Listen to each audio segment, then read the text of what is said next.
Nice. Episode 4. Your host with Not the Most. It is Chris, and today we have our special guest, Zach of Shooting Cars. Hi. Feel free to introduce yourself. My name's Zach. I run the YouTube channel Shooting Cars. I do mostly car reviews as well as rotary stuff. I've had 3 RX-7s and a Miata, but we like to forget about that. And I just, I did a 13B swap on my first RX-7. And that's sort of what kickstarted the channel. Do a lot of car reviews as well. Just big car fan, car nerd, and I'm sure we'll discover that going into this. This is the whole podcast. Yeah. Like, I haven't really owned anything cool car-wise, but people know me as, like, this car nerd, and I spent a lot of my time out of high school taking care of my mom, but in my spare time when I was in and out of college, because I wasn't sure what I wanted to do, I have a good idea now. Right. I would go online and just go on Craigslist. If I didn't know what a car was, Oh, yeah. I'd go in and research everything about it, and I became fascinated with a lot of the oddballs that now are starting to become a little bit more popular, or now starting to become a little bit more interesting. Yeah. This is back like 2014 though, so now everything now with Bring a Trailer, all the 90s cars are starting to go up in value. Yeah, they're starting to go up and all that stuff. So we were just talking before we started recording your Miata story. So you oh yeah, I just sold my Miata to the grief of everyone in my comment section. They were real mad that I sold it. I for those of you who don't know, I had a 1993 Mazda Miata NA pop-up headlights, the one you have to buy. Is that my camera? That is your camera. The one you have to buy. So I got it. It popped up for $2,000 in St. Louis, rust free. And I literally, I Venmo'd the guy that minute. I was mowing the lawn. I was mowing my neighbor's lawn, and my friend sent it to me in a group message, and I'm like, I've been wanting a Miata. I had a trip planned to go to Colorado with my girlfriend in May, but as we all know, the world pandemic sort of shut those plans down. So I was like, wow, I got $3,500 just kind of sitting in my room. Looks like we're not going anywhere anytime soon. Might as well have fun around town. Go spend that stimulus check, baby. Yeah, pretty much. So I went down to St. Louis, bought this rust-free Miata, had it for exactly 90 days. I bought it May 12th. I sold it August 12th. So I like to tell people it's my free trial Miata because I sold it for $3,500. So I bought it for $2,000, sold it for $3,500. So with the 6 tires I went through in that thing, because I got a flat. Well, so it had bad tires, so I put all new ones on, and then I got a flat, so I had to put 2 on so it matched because I was going on a road trip, and I had to get different size tires because Discount doesn't carry the right size tires, blah, blah, blah. Anyway, I went through 6 tires in the thing. I did a full tune-up on it, valve cover gasket, spark plugs, all that stuff. I ended up making, I did the math, $35 off of the Miata. Oh, good. With all the money I put into it and registering it for $400, which is a scam here in Illinois because of the currency exchange, but whatever. Yeah, it is. I actually have a buddy moving to Vegas, and he was telling me all about the bonus. Their property taxes are cheap. Like, he literally, the amount of money he's paying for a townhome, triple the size of his townhome. He's paying, I think, $1,200 left in property taxes, and he goes, if it works out over the course of 7 years, I will be paying less a month in this current house that is triple the size. I have garage space. I'm near all this cool stuff. There's no reason we should be here. No. There's no reason. No. Do you hear that? Yeah, there's no reason. And so I went out to Seattle 2 years ago to visit the lovely people out at Atkins Rotary. And they're doing some really cool stuff. They're building custom superchargers for rotaries, which is just awesome. Anyway, literally, I was walking through Seattle just on my own. I flew out there alone. And I was just like, I'm just going to go to Seattle. Never been. And it must have been an early 1990s Mazda 626 drove past me. It was like the cleanest thing I had ever seen. And I was like, wow. Like, I literally stopped in my tracks. I tried to get a picture and couldn't. And then I started noticing, dude, everything in Seattle's clean. They don't use salt. The rest of the country doesn't use salt. The next state over in Indiana, you'll be surprised what you find that is rust-free. Yeah. It's from the 90s or the 80s when they didn't use really good metal because they use sand. Yeah, and so Missouri, same thing. That's why the Miata I got was completely rust-free. Anything, here, Wisconsin, Michigan, it falls apart. It falls right apart. The point with Vegas is the only tax that they get him on is registration. And I go, what's the registration in Nevada? He goes, it's the MSRP of the vehicle. It's like 25% or it's like, no, it's like 10% or it's a ridiculous amount. But he goes, Out of everything else, though, it evens itself out. But every year it goes like down 5 or 10%. So over a course of time, right? Yeah. My Odyssey, your Miata would be very low on registration, which is great because there's. Do they do original MSRP? Yes. Or what you original? Oh. So if I bought that Miata for $2,000, I'd be paying like what? Yeah, right. A couple McDoubles for it. That's it. I paid like $5,000 for my van. I'm like, so if I register there, it's gonna be like $500. Yeah. And then over the years, it's like there's no original MSRP. Yeah. So he has an Aston Martin 2015 Vantage GT, and he goes, it's probably gonna be like $900 a year. But he goes, wow, compared to everything else, I don't care. Gas is extremely cheap. Property tax is extremely cheap. His the roads. Yeah. The roads over there, they don't have a construction season because they don't have to do construction most of the time. Yeah, that's true. We're okay. So those who live in Illinois, those who do not live in Illinois or the Chicagoland region, if you get on the I-80, Interstate 80, anywhere near Joliet, you understand what I mean. The potholes are so bad, but we got very bad. Chicago Street going I-80 east. Yeah. Oh my God! In that Aston, it was just like it was like driving on a pogo stick. Yeah. We're all over the place. The suspension's very stiff. And he's like, yep, I can't wait in 3 weeks until I don't have to experience this anymore. And I'm like, what do you mean? He goes, the roads are not like this at all. They're the best driving roads I've been on. And I forgot, well, because there's no snow, there's no salt, there's no moisture to go into the ground, expand during a freezing period, and start destroying the concrete. This is an issue. And then I feel with Illinois, with all the unions and stuff, it's just a racket for them to continue to do construction every year. And I will say, I thought Los Angeles would have better roads. Because I went out there this same year. I went out to SEMA, and then I went to Seven Stock as well. And I was like so excited for LA. I'm like, going to LA, the city of dreams, baby. And it's not that their roads have potholes. It's that that city is changing so much that it's like asphalt for 40 feet and then concrete for 45 feet. And then, like, I don't know, a gravel road. It's just a mismatch. It's also a crazy zoning. It's crazy to zone in that place. I don't know if you watch, like, Matt Ferris, The Smoking Tire. He's done his whole build series on Westside Electric Car Storage. And, like, him just getting certain things put in was an absolute logistic nightmare compared to any other state, probably even to Illinois standards. Yeah. And I was like, what? Welcome to the Geography Podcast, by the way. Yes. Northeast. If you like lobsters, head on over to Maine, Bar Harbor. Down south, talking about Florida. All you crazies live down there. What's up? You gotta come to Chicago. Make sure to eat our pizza. Our pizza's better than anyone else. We fill our potholes with Lou Malnati's deep dish. Pretty much. I mean, it feels like what they're doing out there. It's pretty much at this point. It will literally harden for about a year, and then just the ants and the rats. Yeah.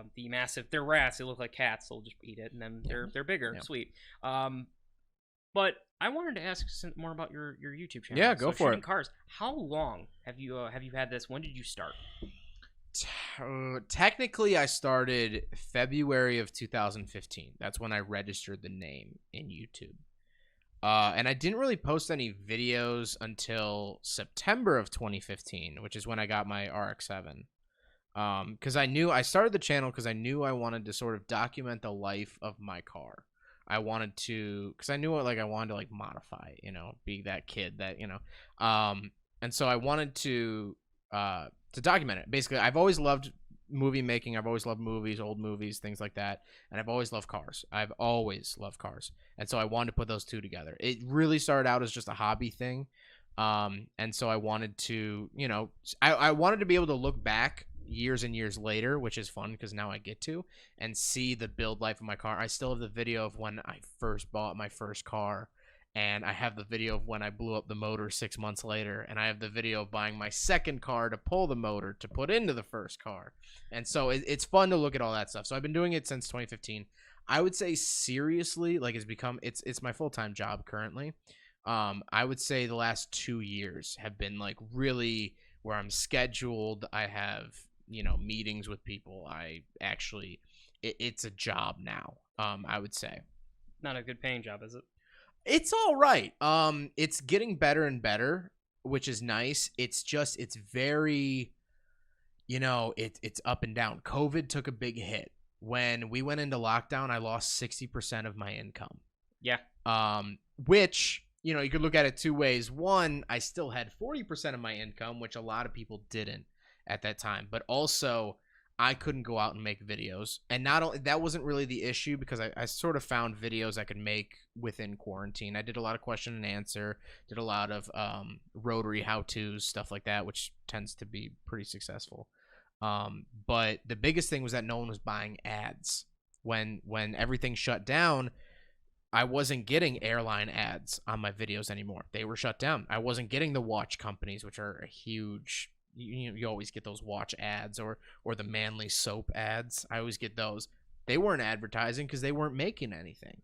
Yeah. You know, it was a lot of Red Cross ads, but you know, that's not a money pit, you know.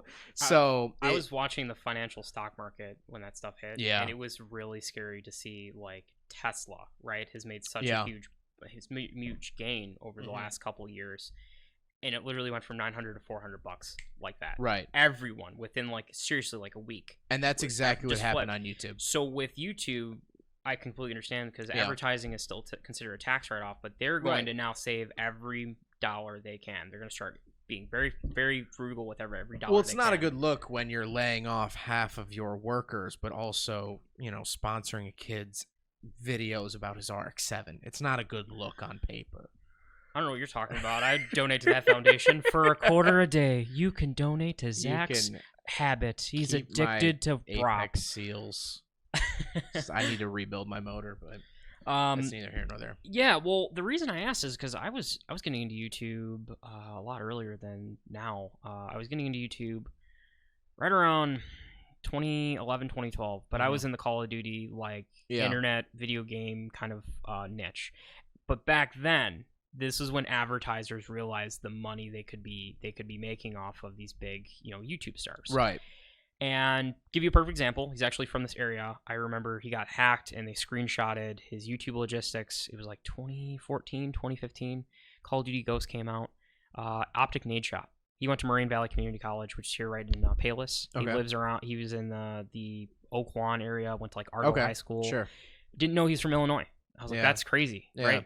He is 24 years old. Yeah. YouTube alone, he's making $120,000, and this was only 8 months into the year. This was off advertising. Right. Yeah. Right. He was also doing Twitch streams, which Twitch streams, I think Twitch was just recently acquired by Amazon at the time, and they were just getting tons of advertising dollars, and then endorsement deals and tournaments. So this kid probably by the end of the year is probably making somewhere close to $300,000. Yeah. Before taxes. Yeah. This was back then, and I'm like, this is nuts. And then out of nowhere, the purge happened. Yeah. All of the logistics of YouTube got changed. Everybody's not getting views anymore. Subscribers aren't getting notified of new videos. Suddenly, that dude in blue struggling, Smoking Tire struggling, all these big names are struggling. That's the thing is that. Well, one thing that helps me is that I'm a one-man show. I edit everything, film everything. Everything's my end, so I don't have people I have to pay, which is nice. But that's the thing is that being a content creator, which I don't really like that term, but it's the one that works the most. You're really at the helm of YouTube. It literally YouTube could turn off my career right now, which I think is really interesting because there's never really been a job like that in history where you could literally unplug something and someone's whole life work, career, monetization, their income is just gone in the blink of an eye. You're not the only one that's been scared of this because there's been people in the last 2 years. I've heard a couple YouTube channels got shut down for political reasons. I'm not going to get into it. Not going to say they're right or wrong. Right. But just like that happened in a blink of an eye. They said, "Hey, we don't like this. Unplug. Done." And there's no real argument against it. I could argue all day that I've put so much work into this and things like that. But they're like, "Hey, buddy, it's our website. At the end of the day, go post your little flimsy car videos somewhere else." And I'm like, what, Vimeo? No. There's no other platform like it yet. So I know if Facebook or if Amazon really wanted to take a good crack at it, they probably do a pretty good job. I think Amazon would probably be the one on top with Twitch. Yeah. But there's going to be a lot that has to be changed with them. But the problem is the cult following with YouTube in the last, just let's say 10 years, right? The last 10 years on how crazy this has been. Yeah, it was 2010. Yeah. People are they're able to make this their job full time. I was witnessing YouTubers doing what we're doing now, right? Yeah. I don't know if you do in ad videos or in video ads. Video ads. Yeah. Like in the beginning, this is sponsored. Like this podcast is sponsored by Digital Coco, so on and so forth. Yeah. And that company will pay you for a certain amount of money. Right. Back in like before 2010, like the Smoking Tire had AutoZone ads in the actual video. Right. And you would never know, and like you get halfway through the video, and then the ad would play, and they get paid a bunch of money. This was before Google cut out the middleman, and they're like, "We'll just do this ourselves. We'll deal with it." We're going back to that now, where I'm seeing a lot of people like I think it's VPN is the big private internet server. And I actually everywhere. Excitingly, I have something in the works for that. What about Manscaped? I need something to trim my balls. No, I wish it was Manscaped, but no, I actually had a big company reach out to me, and we're gonna start doing some video stuff because that's kind of you're right. We're going back to that. That's a solid, reliable paycheck, and we'll talk about that off air. But it's we don't have something. That's the thing is that like it, like you said, 10 years ago. It was you had to go out and get the sponsors, and then YouTube's monetization really kicked in. AdSense has been great to me. I'll never say anything bad about AdSense. It's paid my bills. But now they're starting to almost have competition now, which is interesting. And if people are going to throw down money on the table, creators are going to take the money, and that's at the end of the day, sunshine does not pay the bills. And that's the biggest issue that I've had with trying to do YouTube, because right now it's really hard with the logistic problems of course. And analytics. You can't be able to gain an audience unless you're doing clickbait. I don't like clickbait. I hate clickbait. I really do. And I try to go against it as much as possible. The thing about what I always tell people, because I get a lot of people commenting like, oh, like I want to start YouTube, which I do. You have to go all in. Here's the thing, is that I don't make a whole lot of money. I make it's a fair amount. It's a livable for a college student, or an ex-college student. I graduated 3 weeks ago. For a kid who still lives at home, I'm comfortable, but I post 5 videos a week minimum. This week is going to be 6. Next week I think is going to be 6 as well, and I have to do that in order to make my nut.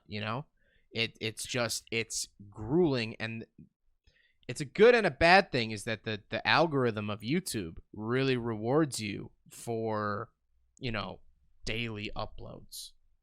That's the thing is when I moved 2 years ago, I went from 3 videos a week to 5 videos a week.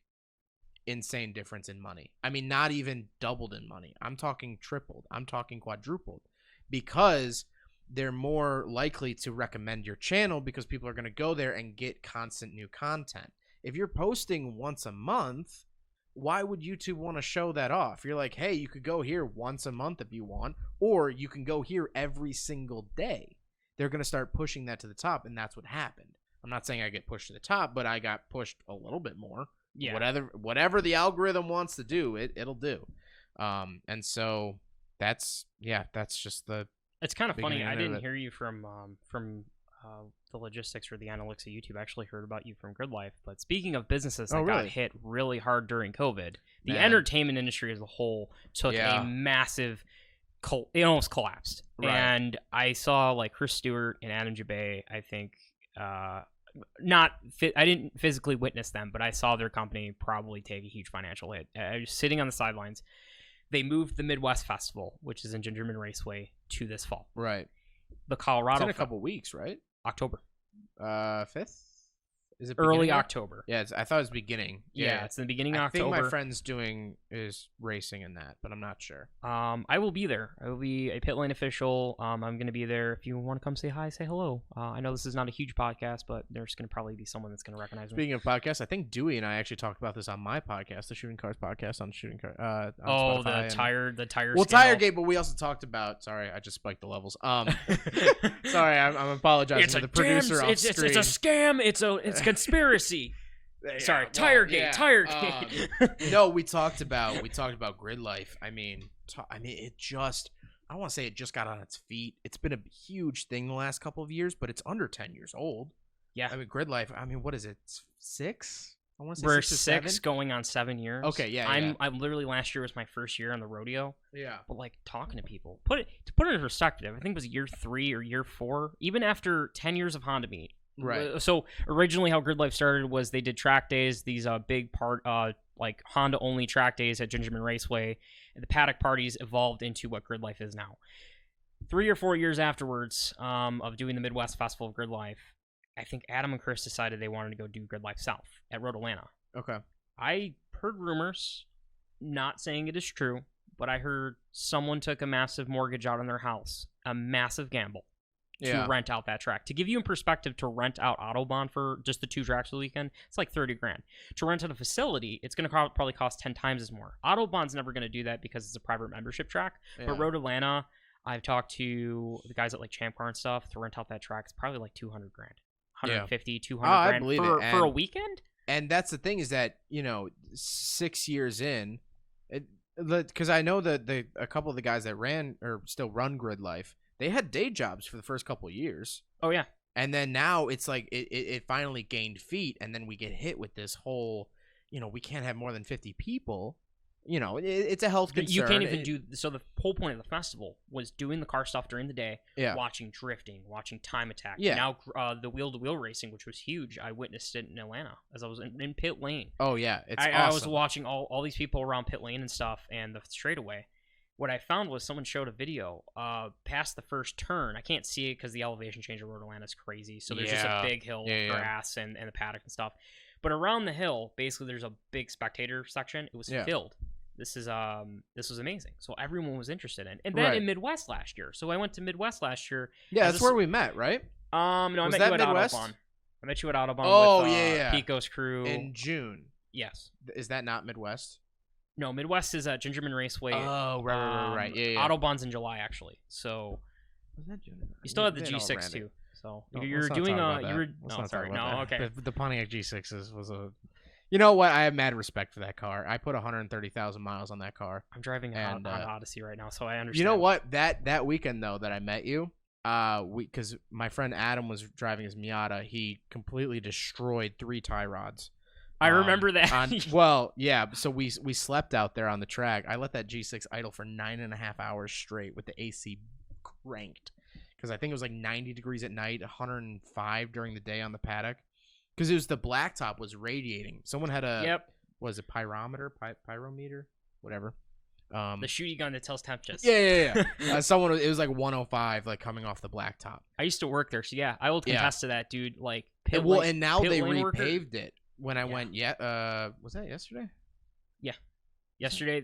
I went there. They repaved it like late last year. They probably finished it earlier this year. Yeah. Now it radiates a lot of the heat towards the race control guys, and they're just getting baked out there. Yeah. It sucks. I used to work at that track as a corner marshal. It's tough, especially in like 100-degree heat. Oh, I'm sure. It's fun though. Yeah. But going back to like you said with I met you at Grid Life Autobahn briefly. You were doing like an old video with an old camera. Yeah, I brought out the VHS camera. Unfortunately, right after that video, that camera kind of died. I was filming a Mazda Repu. You know what that is? The rotary engine pickup truck. Yes. And I was filming. It took a second. Yeah, I was filming rollers of my friends, for the review that I was doing, and I just heard this screeching noise.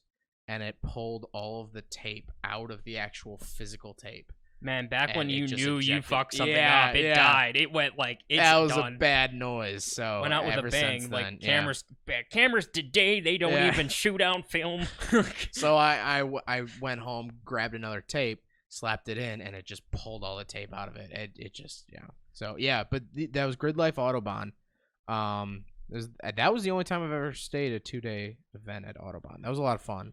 Last year, I got a hotel for Midwest, and I was hooked. But a week before Midwest, I realized I could work with them and be able to be maybe compensated for like camping fees and stuff. And I'm like, oh, I should have just did that.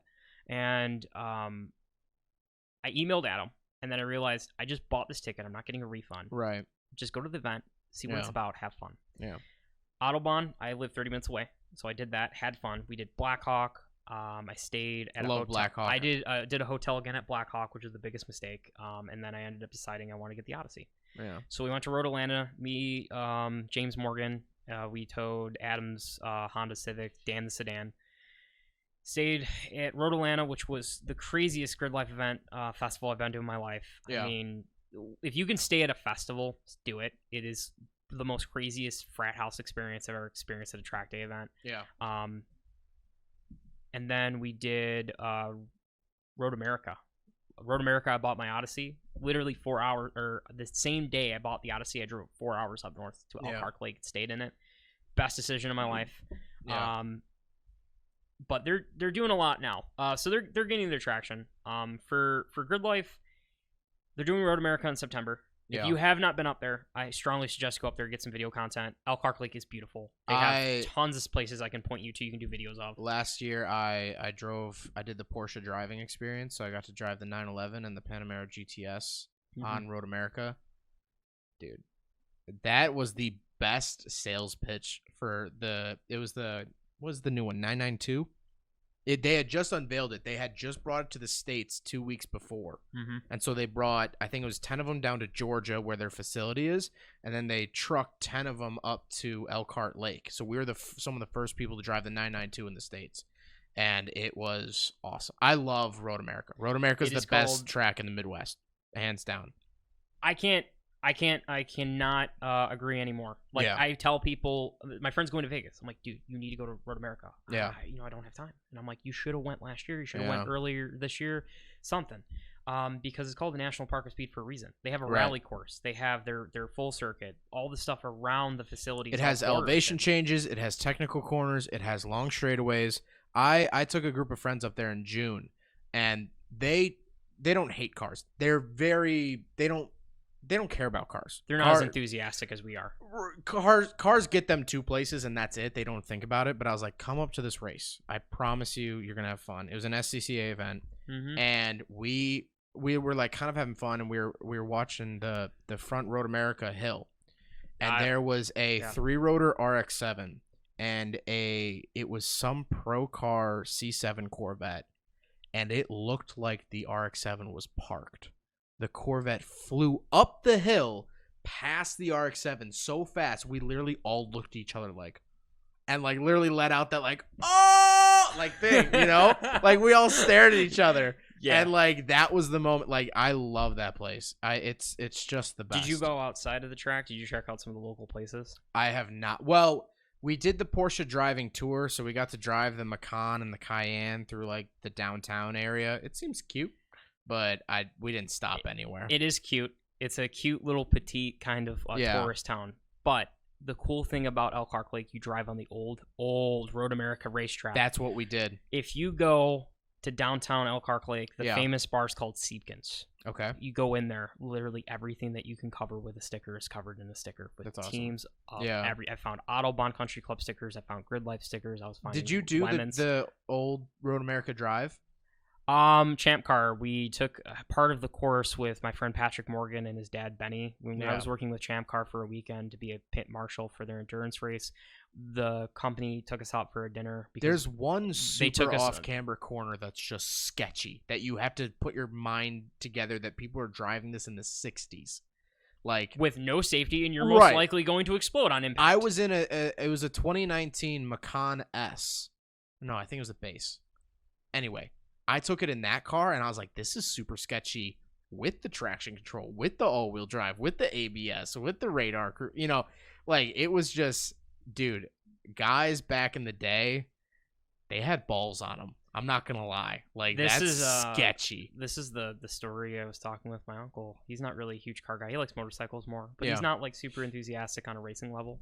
But I finally got him to watch Ford versus Ferrari. Yes. And the whole that movie is not historically accurate in some points, but it's very entertaining to get people hooked to look up the story and get the full details. Yeah.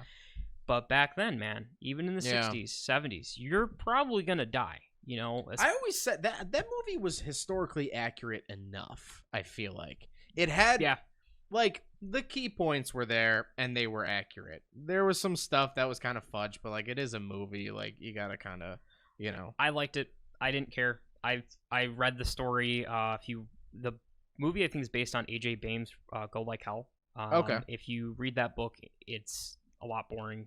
It's more boring than doing a movie. Plus, the fact that it was 2.5 hours long. Yeah. they can't make a movie any longer. No one's really gonna see it unless Right. it's a Lord of the Rings, Star Wars movie. Right. They can't do that with this film. Well, the movie's more exciting because I don't have to read. Yes, exactly. I hate reading. Yeah, the entertainment value, especially the sound quality of that movie. It won, I think, an Academy Award for sound editing. Putting that DVD in my van, I was baffled. I was uploading clips, and I had the intro, the Warner Brothers thing, or whatever the intros are. And in the beginning of the movie, if you haven't seen it, the first clip is the first scene is Carroll Shelby racing at Le Mans 1958, 1959, and Aston Martin. The sound of that V12 on the speakers of that car baffled me. I was like, this is in a van? In theaters, which I saw it in theaters. It was just hair up on my arms. Yeah. And for once, I was like looking around like, are these people actually into this right now? Yeah. These are all just random average Joes. They don't know this story. Yeah. So I went to go see Ford vs. Ferrari with two friends that are female and don't care at all about cars. Again, are they the girls that say, "Oh, it's cute," and you're like, "Oh, no, it's manly"? yeah. One of them was like, "Oh, it's a cute Miata," and I was like, "Shut up! It's gonna run great lap time." And I was thinking this whole movie, I was enjoying the movie, but I was like, man, I felt bad. I just dragged them to this 2.5 hour car thing, and we got out of the theater, and they're like, "That was so good, so great." The only difference is they're like, "We don't want to drive more than 25 miles an hour ever again." And I'm like, I'm putting my CX-5 in sport mode right now, and I'm going to try to do an all-wheel drive burnout in this parking lot. I started playing music from the movie. Yeah. I can remember. Oh, yeah. I lived in Ottawa at the time, so I had to go through Route 71 through Newark and Newark. Welcome back to the Geography Podcast. if you're not from Illinois. So here, if you go to Starved Rock from like Naperville area or Oswego, you have to go through the sticks. Yeah. There's no cops. Yeah. So I'm doing like 100 miles an hour in my van, which I do frequently. Yeah. I don't care. If you're not from Illinois, skip to here. And, and I'm just enjoying it. Like this movie just got me pumped. So I was like, this is so awesome. Yeah. And I wasn't the only one. Like a lot of people saw that movie that were car people that didn't know the story. They didn't care. Yeah. And then I realized the big issue is you go to car shows, Ford GT Super Performance Kit or a Shelby Cobra. Is it real? Yeah. Is that real? Is that a real Ford GT? Yeah. Are you familiar on Ford GTs and Cobras? Not a whole lot. I rode in. My friend actually photographed a 1966 Ford GT40 continuation, yellow with black pinstripes. I don't know if you've seen it. It was an accident a few years ago. Kid was going to prom, right? Oh, might have been. It's in the Chicagoland area, right? Yeah. I remember this car because I thought it was awesome. Kid was going to prom and a person was on her cell phone, blew a stop sign, and T-boned him. Picked up his date or whatever, and I swear this is the same car or it's a different version that looks just like it. Yeah. Doesn't matter, but you drove it. I did not drive it, unfortunately. I rode in it though, and it's crazy. It's wild for sure. I wish I could have reviewed that, but it was because I think it was the kid's dad's car. He had it since like. It was like the 70s, some like crazy story, and like when that's involved, like I know it's super emotional. Like, this hey, I wouldn't let someone else drive my car either. Yeah. So the Ford GTs cost an astronomical amount of money. To give you an idea, it cost $500 million in the 1960s. That's it cost an astronomical amount of money, where it'd be like $500 million today. To put that much money in racing, is in today's day and age is an accountant's nightmare because it's going to throw everything off. It's not going to work. Henry Ford II was literally throwing blank checks at people.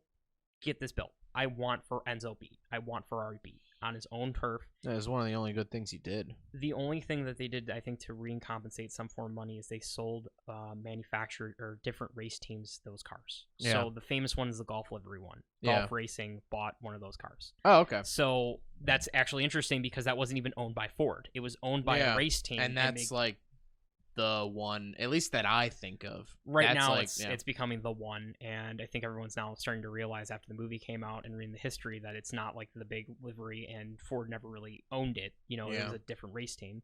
And then the Shelby Cobra cost like $5,000 new, which was the price of a house. It was literally the price of the house. So only the ultra rich or people who had a lot of money bought those things. Like perfect example, Bill Cosby had one. I think Sammy Davis Jr. had one. Can we pick better celebrities that have aged better? Who else? Zippity zappity. Anyone outside of prison or alive have a cobra? I don't know actually. I'm not. That's a good point. Sorry about that. I was like, that's not. Do you really drug someone with a cobra, or do you just foot to the floor and wait until they pass out? Why was he drugging girls? Why wouldn't he just say, I got a Shelby Cobra? And they'd be like, oh, okay, what's up? Yeah. Because that's exactly how it happens. Because I bought my Miata and the girls just flocked. Just kidding. No. Only guys flocked to my car. The Ford versus Ferrari and the Shelby Cobra and the Ford GT, right? Those cost an astronomical amount of money. Mm-hmm. Now, you can find Shelby Cobras that are original. You can find occasionally like the race Ford GTs. The Ford GTs are worth millions of dollars. Right, of course. Eventually, they made continuations of the Shelby Cobra, where you find a lot of kit cars, or continuations or whatever they may be. But you see those a lot more at car shows, and you'll get that old guy.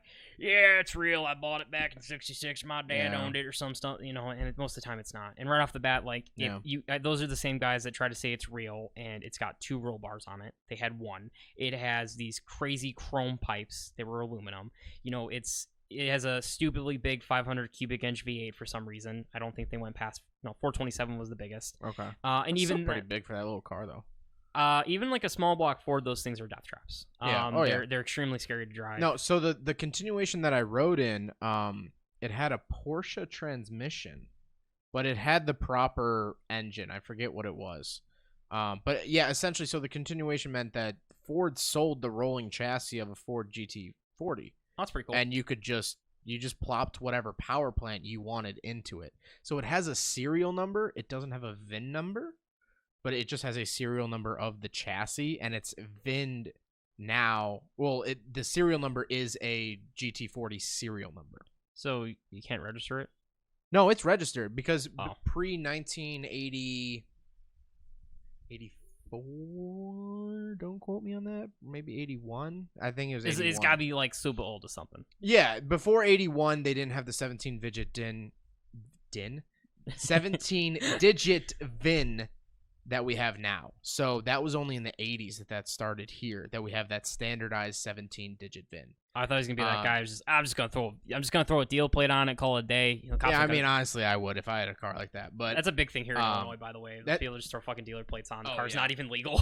That's the issue, though. Is my dad had a 1980 RX-7, same color as the one that I bought, 30 years later. But it didn't have the 17-digit VIN, so it had I think it was 11 from Japan. So there's no database for it.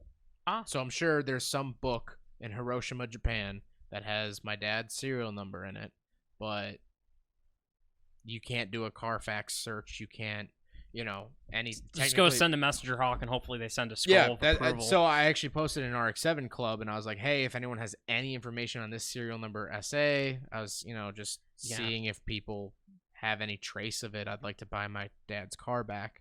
But no one came up with anything, so unfortunately. It's a tough one, man. That's always a cool story though, because occasionally you'll find a person that kept the car. Right. So my red car, before I got rid of it, which I didn't want to get rid of it, had structural rust, and so I had to scrap it. But I took the VIN and I did the Carfax thing, and I started doing searching, asking around stuff. I actually found 2 of the previous owners. So someone who owned it from 2000, no, it was 97 to 08, and then I found the people that were the second owners from 87 to 97, and they sent me Polaroids of the car in the 80s, which was very, very cool. Rad. It was super, super cool. I actually did a full documentary, 30-minute documentary about it. It's called The Roots of Rose on YouTube, youtube.com/. I'm definitely going to be watching that later. Yeah, so that was actually my senior project for school. But it's the full story of the car, when I bought it, when I blew it up, when I swapped it, and then talking to some of the previous owners, which has been really, really cool. So actually, I was curious, talking about Mazdas and stuff. How was the track yesterday? You were on Autobahn's for touring laps. Yeah, I did touring laps. I just picked up a 2019 Mazda 3 hatch and all-wheel drive. It was weird. I've never driven an all-wheel drive car on track, and the car kind of fights itself when it comes into corners, because you have the it literally wants to understeer and oversteer at the same time, which is just, it's very, I had never driven one. Yeah. And, but what I found out is it's kind of like a jet ski where you got to keep your foot planted if you wanted to turn. Because every time I would be halfway through a turn and I'd let off throttle, the car would just unsettle in a different way each time. It became very unpredictable. So when I went into a corner, I had to keep that throttle, either raise the throttle or keep the throttle where it is. If I let off, this is at 50 miles an hour. Yeah. Okay. So I can't imagine actually doing a real track day in it. Going to Because laps touring laps is just you drive around the track, and we were stuck behind a C3 Corvette that was, huffing and puffing and coughing its way through all of the laps. Yeah, I saw it. I was taking photos. The photos good, by the way? Yeah, they're great. Thank you. Thank you. I appreciate it. I texted you like 2 minutes before I went out. I was like, hey, I thought I saw you. Not even sure if it's you. Are you at Autopod? Yeah, I could not tell who you were at first because I saw your mask on. I'm like, I'm not going to go up and talk to him. Like, I couldn't tell if it was you either. The so reason I, went to that event, my friend is moving to Vegas. Yeah. I've been friends with him probably the last 5 or 6 years. Yeah. Randy, in my eyes, is a good guy. A lot of people can think a little bit differently of him, but he's very interesting, and we share a lot of stuff in common. But his Aston Martin, I fell in love with over the last few years. He has a 2015 Aston Martin Vantage GT. We're going to what was going to probably be his last car show here in Illinois. And I told him, look, I want to go with you. And then I basically bribed him. We were supposed to go shooting, and because there's a huge ammo shortage, I was able to find some ammo. And I was like, hey, I'll let you shoot this ammo, but you have to give me one last ride in this car. Yeah. So we're just I-80 just flying, and it sounds amazing. If you get a chance to drive one of those as a review, if anyone has an Aston Martin Vantage V8 2008, maybe a GT model, as I'm saying, that's one of the manufacturers I want to check off my list is Aston Martin. That car is very interesting because I've owned it, and it gets judged by a lot of people by the stereotypes of Aston Martin. So this car has Volvo electronics. So even the low mileage, the Volvo electronics, because when they were building this car, they decided to outsource. Like now, because the CEO is AMG, it has AMG motor, AMG electronics, and it's a lot more reliable. This car had Volvo electronics. It had an Italian transmission, and the V8 was like originally Ford block, and then Jaguar took it. And it started off as like a 4.2, 4.3, and now it's like a 4.7. But the reason that car got made is Aston Martin ran the Nürburgring 24 hours for 7 years, or like maybe 12 hour or 24 hours in Nürburgring, and they never had a breakdown for those 7 years with that car. Wow. No major catastrophic failures, no major breakdowns. They decided to celebrate, so they made these different color cars, and they made the GT. It's called the N430 overseas, but most Americans don't know what the Nürburgring is. Yeah. So they call it the GT here. Well, they brought the colors over, though. So the color scheme and paint job is their old racing colors. He's got the most desirable one that I find in my mind, or it's going to be collectible. Yeah. It's in a laurel green with yellow accents. Yeah, I've seen those, It commemorates Carroll Shelby and Sterling Moss's old race car in 1958, 1959, which is ironic because we're just talking about the Ford GT and Ford versus Ferrari. If you really want to bring it full circle, if anyone has a 90s Aston Martin for me to review, they have the same inner door handles as an NA Miata because Ford owned them at the time. So I would love to I just could pull the door handle and say it's a Miata part right there. I did not know that. We were also so that's funny because did you see the 300ZX there? Yes, 2 of them. There was a red turbo, and then was the other one NA? I couldn't tell. There was a maroon one, I believe, that was NA. But do you know what the red one was? It was a 300ZX turbo, I assume. A very special one. I did not look at it too much. It had a little hole in the front vent or air vent thing. I did not know about this car. So I know right now 300ZX C32 turbos are going for a lot of money. Yeah. It's the only Z car that I haven't driven. They're very complicated. If you're not a mechanic, if you want to buy one of those cars, if you're not mechanically savvy, you better have an expert on hand. Yeah. Because the turbos go, you have to pull the motor. If the alternator goes, you're pulling the motor, or you are breaking the engine. The parts that hold the engine, and you're gonna rock the motor out so you can get the alternator out. Motor mounts? Motor mounts. There you go. You mean the thing that mounts the motor? Yeah, take it easy. Take a drink. You deserve it. This podcast is sponsored by Mike's Hard Lemonade. That's actually what turned me away from buying a Nissan Laurel. when I was looking for a new car, there's a JDM import. You know what a Laurel is? It's based off the Gloria, right? Yeah, same thing. It had more features, but it has the not the, is it a VQ or VD? VG30 DET. Yeah. So it was the old Z31 turbo motor shoved into this big body Nissan. You think, oh, big body Nissan, you know. Dude, there was no room in the engine bay. Because I literally was lined up to find, they're like 9 or 10 grand. They're for not, a good reason. yeah, well, they're 9 or 10 grand for like a 30,000 mile one. So I was like, it's like, dude, I would totally buy a car. Like, I would buy an American, like a USDM car with 30,000 miles for 10 grand. Like, that sounds reasonable. And why not do something cool in Japanese? I wanted to do the same with the 300ZX. Yeah, and I'm looking at the Japanese ones. I'm like, it's really old, and I don't know where to get parts or if any parts that are special. So. Yeah. Well, and then my friend Alex texted me. He goes, "Yeah, they're a nightmare to work on, though." And I was like, "Why?" And he's like, "Look at the underhood pictures." And I was like, "Yeah, it's pretty much a sardine under there." Yeah, so to give you perspective of the 300ZX, the reason the collector market is becoming so big is that it's an iconic car for old guys as well. Right. It's the Z car is also an old guy car as much as it's a young enthusiast car. Yeah.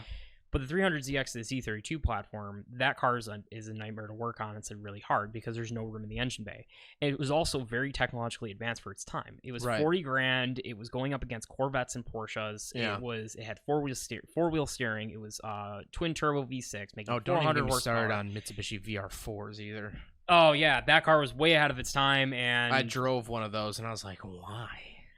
Yeah. Well, so to get back real quick, like that car that was there, the red one was a ZMZ 300ZX. Steve Millen's a famous motorsport race car driver. I've definitely heard that name. They made 300 of these, and they imported them, I think, to the United States. So they made 300 overall. I was not sure. Don't quote me on that. It's either worldwide they made 300, or they imported 300 to the U.S. Either or. The sticker price of this car in 1995 was $60,000. To give you in perspective, I just did price inflation calculators, 2 of them to double check. It was $102,000 in today's money. Put that in perspective. That is like GTR money for a Z. Yeah. I'm a pass on that one. Thanks, though. I appreciate it. The mileage on it was 2,200 original miles. They found it, I think, in like Texas. Yeah, it was Texas stickers on it. It had Texas stickers on it. The original owner knew it was very special. I should have spent more time with that car. I can probably find the owner somehow. I know a bunch of Z owners know him. But if anyone has a Z32 for me to review, I've done Z31, 33, and 34. That car, though, we all agreed. Me, Randy, the guy I rode with the Aston, the owner, and like 2 or 3 other strangers that came to the car as we were talking to the owner. Yeah. This was going to be the genesis of the 6-figure Z for the Z32 market in the 90s cars, because this is so ungodly special and rare. You put this on Bring a Trailer and there's a bidding war, it's going to get pretty close to 100 grand. 2,000 miles, you said? 2,200? 2,200 miles since new. That's almost what I've put on that hatch. That Mazda 3 hatch that I picked up. Actually, it's not the first time I've had a low mileage car. I don't know if you watch regular car reviews. Yeah, of course. I was just watching a Dale Earnhardt Jr. signature edition. I watched it this morning, yeah. And it's hilarious. Yeah. Like, I was waiting for him to be like, "Here comes the trailer park queen." Yeah. Because I used to live in Ottawa, and I saw that platform, Monte Carlo, all the time. And my dad has a used car lot in Newark. Okay. Oh my God, every time someone would come in looking for a Pontiac, they were looking for one of those or a Grand Prix. Really? I don't know why. They're weird because they're front-wheel drive V8s. That's just still so V6. weird. Oh, they're V6? V6 supercharged 3800 series. They made a V8 one though, no? The V8 Pontiac Grand Prix came out in like 2006. It's like a Cadillac Northstar V8, I think, is in it. Yeah. My grandparents had 2 Northstar V8s. The second one was fine, but the first one they had blew up at 60,000 miles. New motor, crate motor. Blew up again at 107,000 miles. I have no idea what Cadillac was thinking when they made those cars, or made that motor. They have horrible cooling routes, and so they melt together to be one single block. Oh. That's at least how it was explained to me by my grandparents when I was 12, when their car blew up.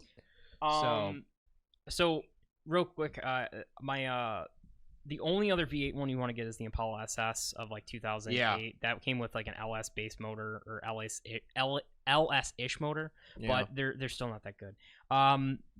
Anyway, Yeah, those cars are weird. When I worked at Gateway, this could be my last story, I think, for the podcast. When I worked at Gateway Classic Cars as a consignment agent, Yeah. we had one of those Monte Carlos come in. The owner bought it new. And this is the difference between what is going to be collectible and what is marketed as going to be collectible, as Mr. Regular is pointing out. That Z we're just talking about, that's going to be a six-figure car sooner or later. The Monte Carlo never will. The problem with those Monte Carlos is everyone bought them, and because it's Dale Earnhardt Jr. and the whole legacy of their family in NASCAR, they tried so hard to market that car, and it did very well where a lot of people bought them. This one gentleman, before he died, like a couple years before he died, decided he wanted to give his daughter this. His daughter acquired the car. And they gave it to us to sell it. It sat for 2 years. It was a 2002 Dale Earnhardt Eliminator SS package Monte Carlo, so the front-wheel drive V6 supercharged. Yeah. Original plastic on the seats. Wow. Original window sticker, and had 26 original miles. The owner of that car bought it new, told the dealership it does not go on the showroom floor at all. It comes off the truck from General Motors onto my trailer, and it's going home, and it sat in his garage. The problem with that was that car, like every other car, has a break-in period. That car is never going to run properly. We turned it on, check engine light, every light is flashing on the dashboard like a Christmas tree. It was like a Christmas tree. Yeah. And the price with our markup on it, because we have to make a amount of money of selling this vehicle, it was still $26,000. Who are you going to sell this for 26 grand?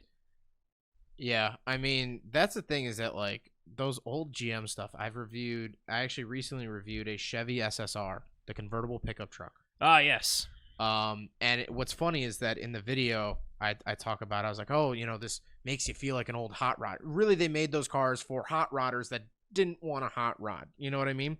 They wanted to pick it out in a brochure and take it to Cars and Coffee, things like that.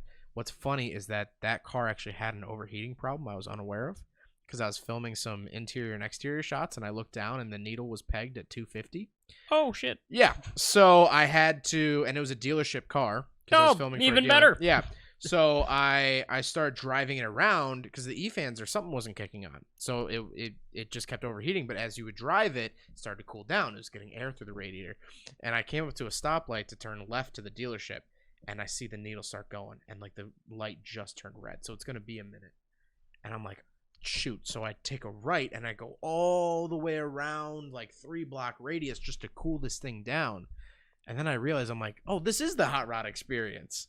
Like my RX-7 used to do this all the time. I used to have to, pull off and let the E-fans run for 10 minutes after driving and all that stuff. So that junk never, it's just old GM stuff just doesn't. It's just so weird. And this is I don't go to a lot of cruise nights that much anymore, because it's about, as I quote Mr. Regular, winga dinga. It's a bunch of winga dinga bullshit, because it's like, hey, I got this whole Plymouth Prowler that's worth money. Prowler, I'll give props that's going to be a collector's car because of its styling. But it had, it was all about styling. They can only put a V6 in it.